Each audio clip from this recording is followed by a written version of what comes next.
우리에게 주시는 하나님의 말씀은 골로새서 3장 15절에서 17절까지의 말씀입니다. 신약 성경 327면에 있습니다.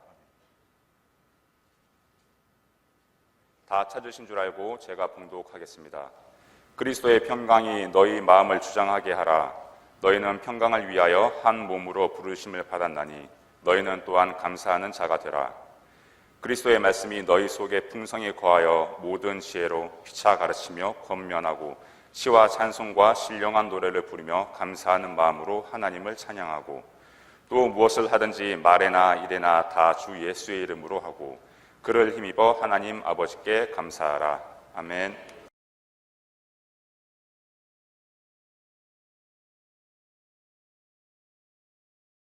서양에서 어린아이들에게 감사가 뭐냐라고 가리킬 때 쓰는 이야기가 있습니다.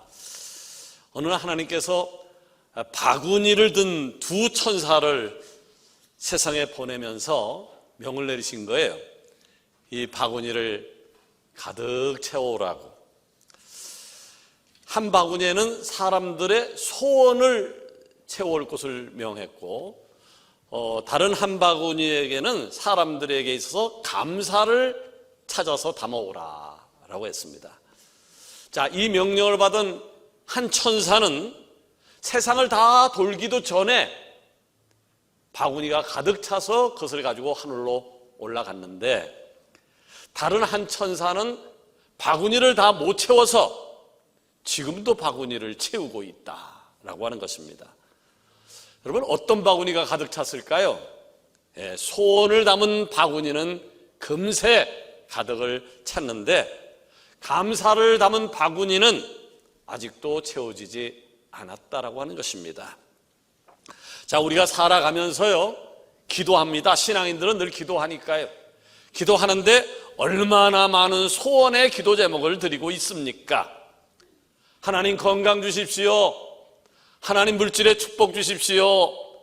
우리 자녀가 이번에 대학 시험 보는데 좀 지혜롭고 총명해서 좋은 성적이 나오게 해 주십시오. 직장에서 승진하게 하시고, 이왕이면 월급도 많이 타게 하시고, 하여튼 사업에도 기타 등등등 너무나 많은 요청을 합니다. 자, 이렇게 하나님 앞에 요청 상황은 많은데, 그럼 하나님에게 대한 감사의 마음은 어떻게 드리고 있습니까? 얼마나 감사합니다라고 하는 표현을 하고 있으십니까? 우리는 지난 주일에 함께 회복을 노래했습니다. 그간 무너졌던 것을 다시 세우고 충만하게 채워주실 주님의 계획과 회복의 손길을 느끼는 시간이었습니다. 목요 철학기도 시간에는요, 1+1+ 집회를 통해서 간만에 성전에 가득한 우리 성도들의 모습을 보면서, 아, 우리도 할 수 있구나, 다시 회복이 되겠구나 라고 하는 생각을 갖게끔 했던 시간이었습니다. 자, 그렇다면 입술에 넘쳤던 회복의 노래는 오늘 무엇으로 연결이 되어져야 옳은 것일까요? 다른 것이 아닙니다. 바로 감사인 줄로 믿습니다. 아멘. 감사라고 하는 것은요, 우리에게 회복을 허락하신 주님께 감사하는 것, 이것은 마땅한 도리인 것이지요. 아멘. 자, 노아가 긴 홍수 속에서도 자신과 그리고 자신의 가정 그리고 세상을 지키시고 그들에게 회복을 선포하신 하나님 앞에 어떻게 나갔다고 성경은 증언하고 있습니까? 창세기 8장 18절에 보니까요, 노아가 그 아들들과 그의 아내와 그의 며느리들과 함께 나왔고, 땅 위의 동물 곧 모든 짐승과 모든 기는 것과 모든 새도 그 종류대로 방주에서 나왔더라. 노아가 여호와께 제단을 쌓고 모든 정결한 짐승과 모든 정결한 새 중에서 제물을 취하여 번제로 제단을 드렸다. 아멘. 자, 여기에요, 번제로 제단을 드렸다라고 하는 얘기는 감사함을 가지고 하나님 앞에 나갔다라고 하는 말입니다. 아멘. 자, 노아가 하나님이 내려주신 것에 대하여 기억하고 감사함으로 나아갔다라고 하면 그야말로 엄청난 시간이 흐른 오늘 나 역시 감사함으로 나가는 것이 마땅하지 않겠습니까? 아멘. 하나님께서는요, 우리에게 그 기나긴 고난 속에서도 우리를 눈동자처럼 지켜 보호해 주셔서 오늘 우리를 이 자리에 있게 만들어 주셨습니다. 아멘. 그리고 회복을 선포해 주셨고 아멘. 우리의 입술을 가지고 회복을 노래하게 만들어 주셨습니다. 아멘. 이에 감사로 제단을 쌓는 것, 곧 예배를 통해서 하나님께 감사를 마음껏 표현하는 것, 옳은 것일 것입니다. 오늘 저는요, 회복을 노래했던 우리가 회복을 허락하신 하나님께 무엇을 가지고 감사를 표현해야 될 것인지에 대해서 생각해 보려고 하는데요, 감사가 우리 삶 속에 넘침으로 하나님을 영화롭게 하는, 하나님을 기쁘시게 하는 사랑하는 서강의 공동체가 다 되어지기를 오늘도 역사하시는 예수님의 이름으로 축원합니다. 아멘. 자, 그렇다면 우리는 감사를 어떻게 표현해야 될까요? 하나님께 받은 은혜를 어떻게 표현하는 것이 옳을까요? 첫 번째는 마음으로 표현하는 것입니다. 마음으로 아멘. 표현하는 것입니다. 옛날 어느 나라에요, 아주 젊고 백성들에게 칭송을 많이 받던 한 왕이 있었습니다. 그 왕은요, 나라와 백성들을 위해서 더 올바른 판단을 위해서 애쓰는 왕이기도 했습니다. 그래서인지 궁금하거나 또는 어려운 일이 있을 때마다 미래를 예측한다라고 하는 점쟁이에게 의지를 많이 한 겁니다. 자, 그러다 보니까 자연스럽게 당대의 유능한 점술가들을 전국에서 수소문해서 그 주변에 두고 살았는데, 그 중에 그 많은 점쟁이들 중에 이 왕이 가장 신뢰하던 점쟁이가 있었는데 나이가 가장 많은 점쟁이였습니다. 그런데 그 점쟁이가 노쇠하여 죽게 된 겁니다. 노쇠하여 죽게 되어졌는데 왕에게 마지막으로 점괘를 남기고 세상을 떠나게 됩니다. 그 점괘의 내용은 이런 것이었습니다. 왕이여, 마르디칼이라는 지역에 가지 마십시오. 마르디칼이라는 지역에 가지 마십시오. 그곳에 가게 되어지면 왕은 필경 죽을 것입니다. 자, 이때부터 왕에게 마르디칼이라고 하는 지역명은 두려운 존재가 되어진 겁니다. 왜냐하면 그전까지 그 점쟁이 많이 의지하고 살았는데 마르디칼이라는 곳에 가면 죽는다니까. 그런 즉시 자신의 모든 권력을 동원해서요, 이 나라에 마르디칼이라고 하는 지역이 있는지를 알아보게 했습니다.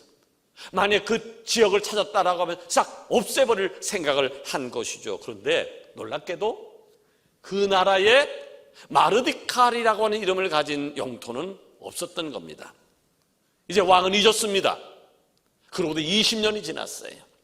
20년이 지나서 어느 지방을 순회하고 있다가 갑자기 이 지역 이름이 궁금해서 신하에게 물은 겁니다. 이 지역 이름이 뭔고? 자, 신하들도 몰랐어요. 그래서 지역 주민들에게 물어봤습니다. 여기가 지명이 뭡니까? 그때 주민이 말하기를, 네, 이곳은 마드갈레리라고 하는 곳입니다.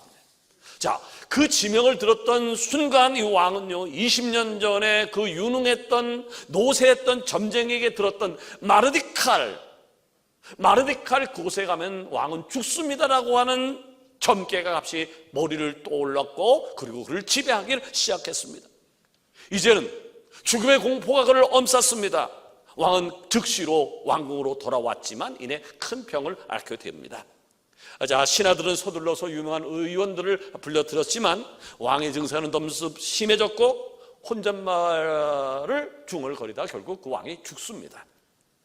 근데요, 사실 그 유능했던 노쇠했던 그 점괘의 예언은 마르디칼이었지만 그에 대한 두려움을 안고 있던 이 왕에게 마드갈레라고 하는 비슷한 이름을 듣고 그냥 충격을 받고 쓰러졌던 것이죠. 여러분, 제가 왜 이런 얘기를 할까요? 마음이 중요하다. 마음이 굉장히 중요합니다. 아멘. 자, 지난주에도 살펴봤습니다만은 선지자 엘리야, 그 굉장한 사람이었는데 이세벨이 죽인다고 찾아왔더니 갑자기 무너졌잖아요. 그래서 로뎀나무 아래서 차라리 내가 죽었으면 좋겠다라고 고백할 정도로 당장 상황을 보니까 무너졌어요. 그게 사람의 마음이었습니다. 사도 바울 어땠습니까? 로마로 압송되던 중 지중해를 건널 때 유라구로라는 광풍을 만나서 거기에 타고 있던 수많은 사람들이 다 죽게 되었다라고 공포 분위기에 있었지만 하나님의 약속을 바라보고 마음을 지키니까 바울은 오히려 잠잠했습니다. 전혀 이상을 느끼지 않았습니다. 그래서 그게 두려웠다는 사람들에게 외치죠. 안심하십시오. 여러분, 안심하십시오.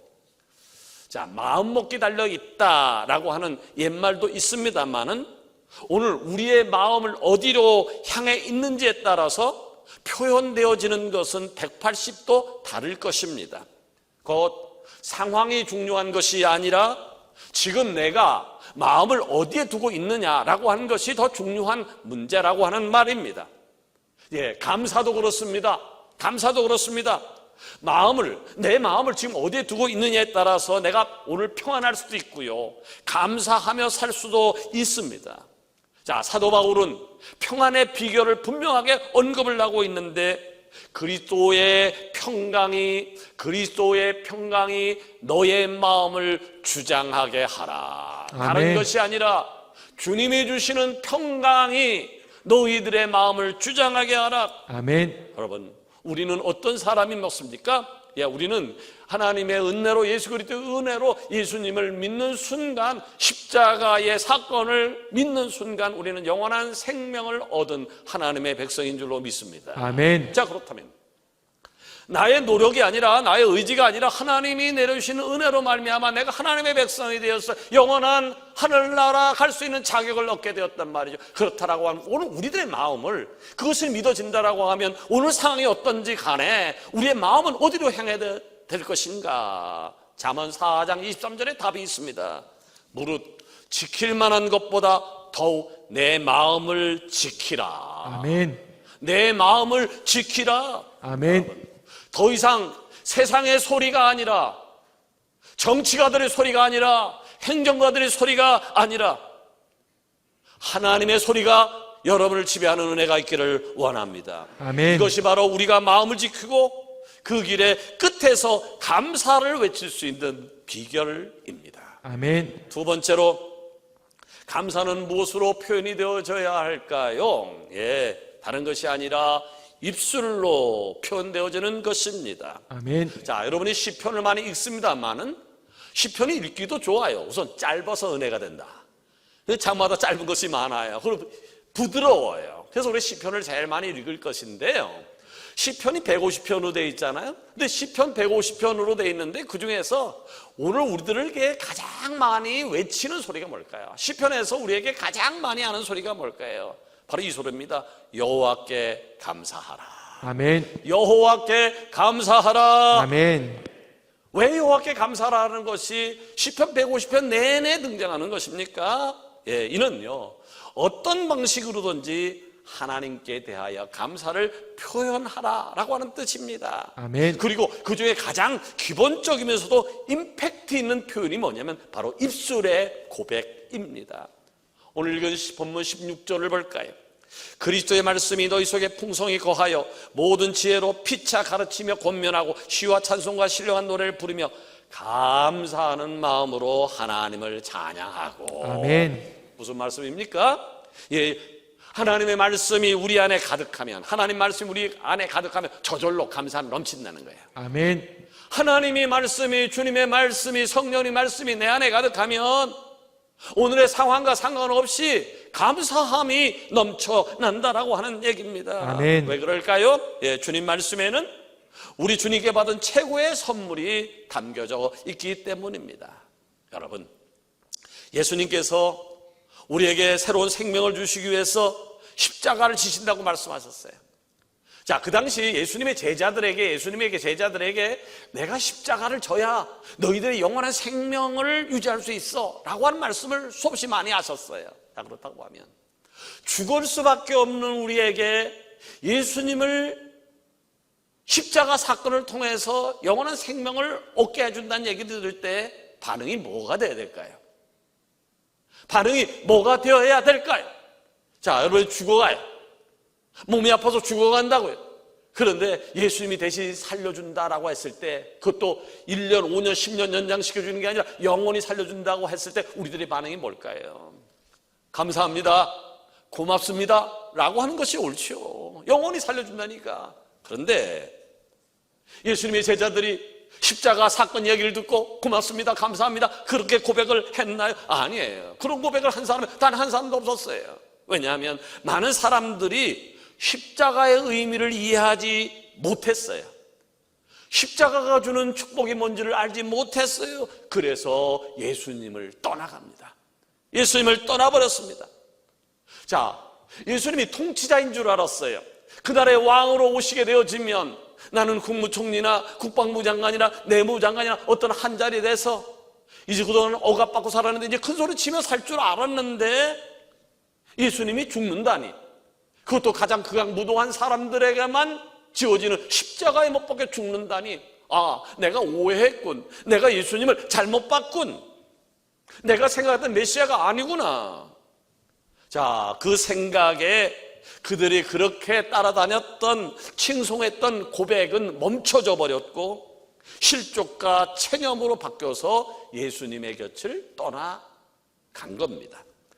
자, 그때에 제자들에게 예수님이 묻습니다. 예수님에게 인산인해를 모였던 사람들이 하나둘 예수님에 대한 오해로 인해서 떠나갈 때 예수님이 제자들에게 물었어요.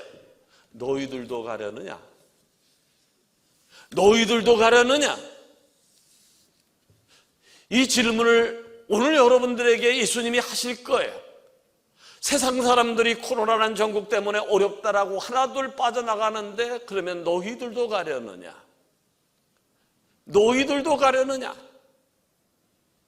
자, 이 질문에 예수님의 수제였던 베드로가 나섭니다. 그리고 이런 고백을 하죠. 요한복음 6장 68절에 주여, 영생의 말씀이 주께 있사오매 우리가 누구에게로 가오리까? 아멘.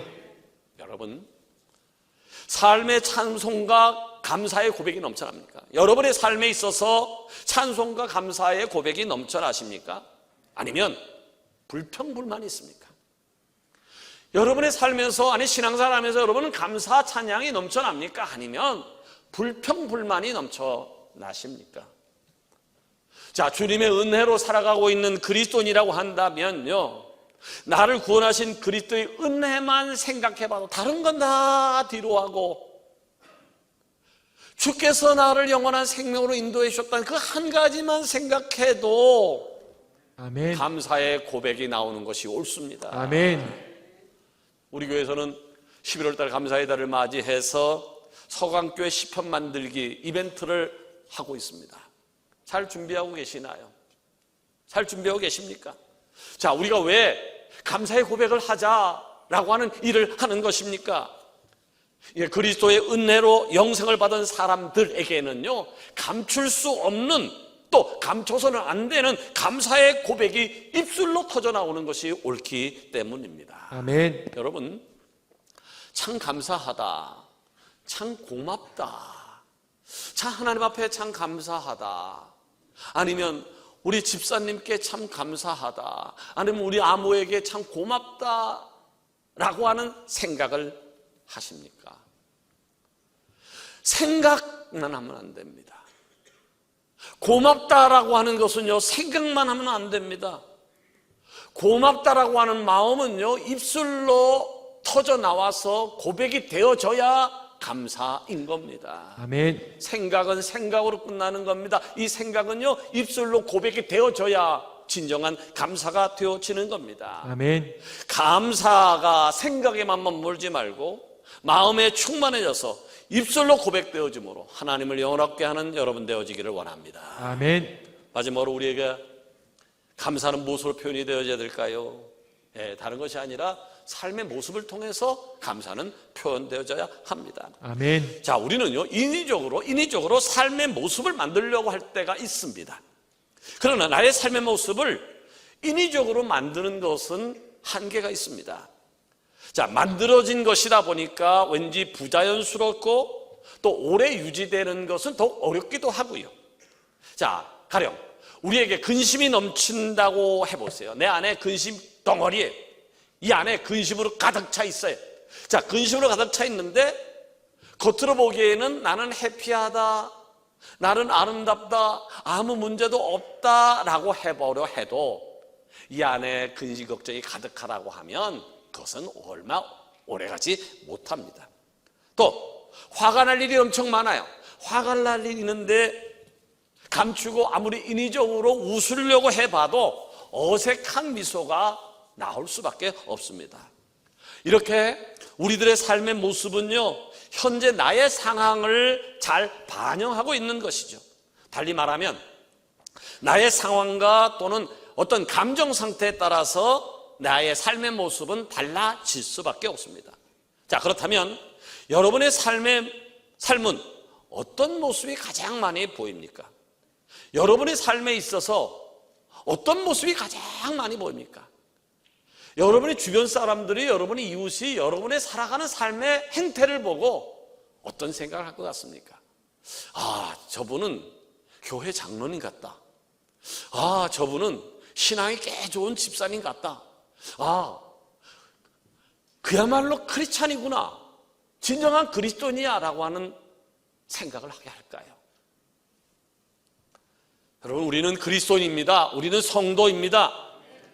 자, 그렇다면 성도로서 우리 삶을 통하여 가장 많이 보여야 하는 모습이 있다고 하면 그것은 다른 것이 아니라 감사하여야 할 것입니다. 아멘. 하나님이 내게 주신 은혜를 생각하며 또 감사를 노래하고 있는 오늘, 감사가 내 삶의 모습을 통해서 투영되고 있다고 하는 것이 마땅한 것일 것입니다. 아멘. 그런데 내 삶을 통해서 저 사람 참 감사가 넘치는 사람이라고 하는 것을 아는 것이 마땅할 것인데, 근데 이런 일이 쉽지만은 않습니다. 왜냐하면 힘든 일, 슬픈 일, 괴로운 일, 섭섭한 일, 화나는 일 등 많은 순간이 내게 너무나 쉽게 그리고 자주 찾아오기 때문입니다. 자, 그런데 오늘 읽은 본문을 읽다 보니까요, 이런 어려운 와중 속에서도 감사할 수 있고 또 그 감사가 늘 표현될 수 있는 비결이 있다는 거예요. 어려운 여건이지만 그럼에도 불구하고 감사를 표현할 수 있는 길이 있다는 거예요. 그것이 17절에 나와 있습니다.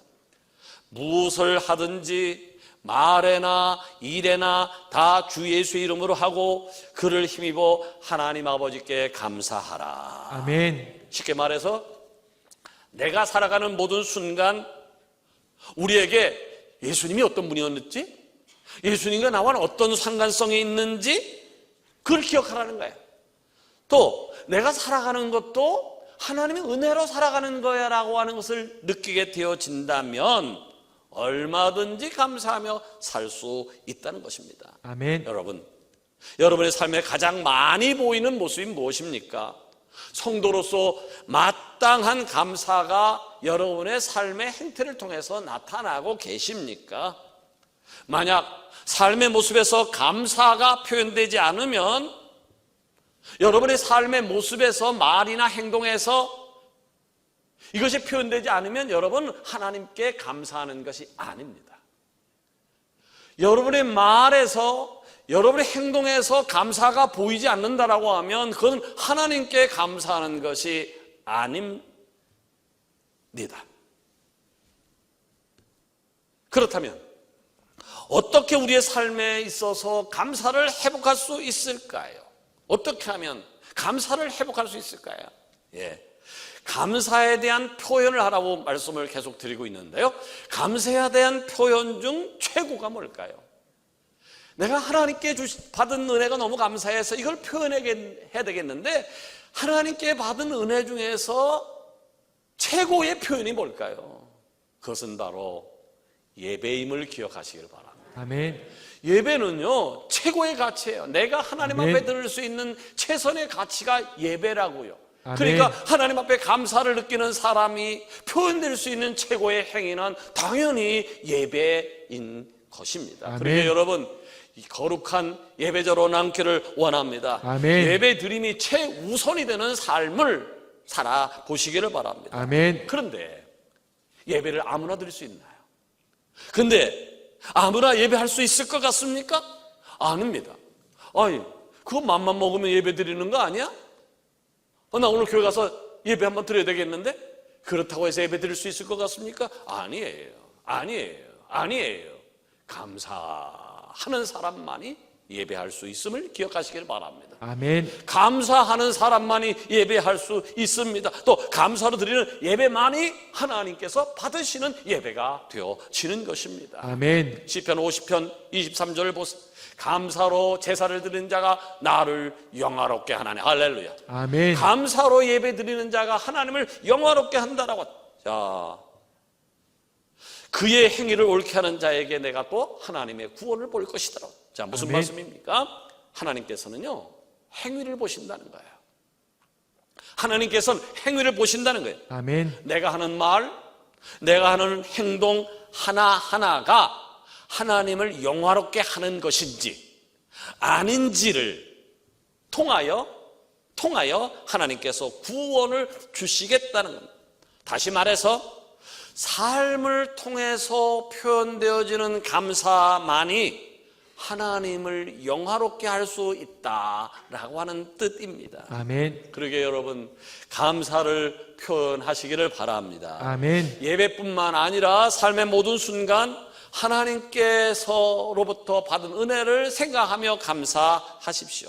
아멘. 삶의 모습 속에서 감사가 넘치는 사람, 그 사람을 하나님은 축복하십니다. 아멘.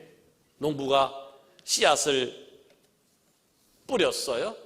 농부가 씨앗을 뿌리게 되어지면요, 싹이 납니다. 싹이 나게 되어지면요, 싹만 나는 게 아니라 잡초도 같이 납니다. 그러면 잡초를 제거하는 수고를 합니다. 그 되면 꽃이 핍니다. 꽃이 피게 되어지면 열매를 얻게 되어 있습니다. 저도 조그만 텃밭에서 농사를 졌다라고 이야기를 한 적이 있습니다. 자, 씨앗을 심으면요 반드시 싹이 납니다. 싹이 나면 꽃이 피고요, 꽃이 피면 열매를 맺게 되어지는데, 자, 왜 농사를 질까요? 돈 벌라고? 제가 농사를 지는데 한 해에 한 50만 원 들어가는 것 같습니다. 한 해에 농사를 지는데 씨 사고 뭐 거름 사고 기구 사고 한 달 50만 원 드는데 실제 수입은 한 2만 원 되는 것 같아요. 자, 50만 원을 투자해가지고 2만 원의 수확을 얻대요. 그러니까 주변 사람들이 왜 힘들게 그걸 하냐고 그래요. 왜? 제발 좀 하지 말아달라고. 그러면요, 농사의 기쁨을 몰라서 그래.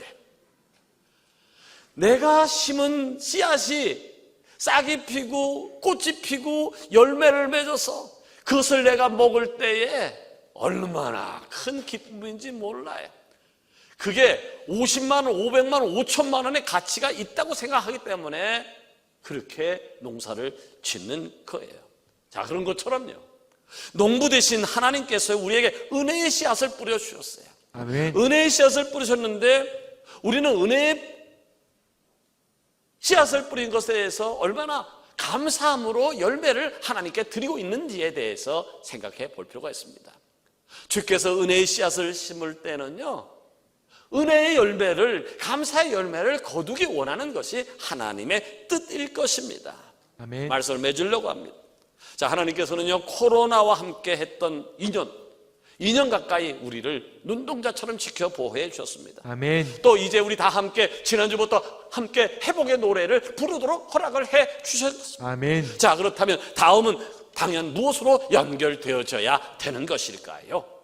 회복을 허락하신 하나님께 마땅히 감사가 나와야 될 줄을 믿습니다. 아멘. 지켜주신 하나님, 회복을 노력해 하신 하나님, 그 다음에 뭘까요? 당연히 감사, 당연히 감사요. 생각만 하는 감사가 아니라고 말씀을 드렸습니다. 생각만 하는 감사, 이것은 감사가 아닙니다. 마음으로, 입술로, 삶의 표현대로 표현되어지는 감사만이 진정한 감사인 것입니다. 아멘. 바라기는 감사하기 얼마나 좋은 계절을 맞이했나요? 이 좋은 계절에 하나님 앞에 표현되어지는 감사함으로 하나님을 영화롭게 해드리는 귀한 서강의 지체가 다 되어지기를 예수 그리스도 이름으로 축원합니다. 아멘.